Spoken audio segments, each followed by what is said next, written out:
ఇప్పుడు మీరు లొంగిపోయారన్నది బయట, మీరు అంటున్నది అరెస్ట్ అని. ఎందుకు అంటున్నారు వీళ్ళు అరెస్ట్ అన్నారు అన్నదానికి ఒక ప్రశ్న. ఎందుకు అంటున్నారు మీరు అంటే, బయట జరుగుతున్న చర్చ ఏంటంటే వీళ్ళు సోను అండ్ ఆశన్న ఇద్దరు లొంగిపోయిన దాన్ని వీళ్ళు ఈ లెటర్ ద్వారా, అభయ్ పేరుతో వచ్చిన ఈ లేఖ ద్వారా వీళ్ళని విప్లవ ప్రతిఘాతకులుగా ఆనాడు ప్రకటించి ప్రజాక్షేత్రంలో వీళ్ళని శిక్షించండి అని చెప్పారు కాబట్టి, సో ఇప్పుడు వీళ్ళు మేము లొంగిపోయినాము అని అంటే మళ్ళీ దీనికి ఆన్సర్ చేయాల్సిన పరిస్థితి వస్తుంది కాబట్టి ఇప్పుడు మేము అరెస్ట్ అయినామని చెప్తున్నారు అన్నది ఒకటి.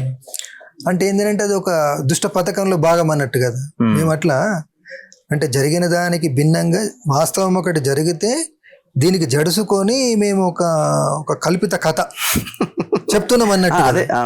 అట్లా దాని అర్థం అది అంతే. కానీ వాస్తవంగా మాకు ఏ కోశాన్ని అది లేదు. ఎందుకు లేదు అని అంటే, ఇప్పుడు దానికి జవాబు చెప్పాలనుకుంటే మేము స్పష్టంగా చెప్తాం. మేము మీలాగానే, మీకు కాదు కదా. మేమే అప్పుడు ఏమంటామంటే మాది పొరపాటు అయింది సోను సతీష్, మీ మార్గంలోనే వస్తున్నాము, వచ్చి ఉండాల్సింది అని అంటాం కదా. కానీ మేము వాళ్ళ మార్గంలో పోదలుచుకోలేదు. వాళ్ళని విప్లవ ద్రోహులు అని ఎందుకు అన్నాము?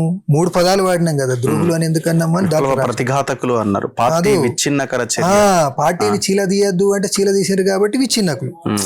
ఏమన్నాము అని అంటే, మీరు ఒకవేళ సరెండర్ కాదలుచుకుంటే సరెండర్ కండి, కానీ పార్టీని చీలదీయకండి అని అన్నాం. కానీ చీలదీశారు కాబట్టి పార్టీ విచ్ఛిన్నకులు. తుపాకులు మీ సొంతం కాదు, మా సొంతం కాదు, అది పార్టీ ప్రజల సొంతం.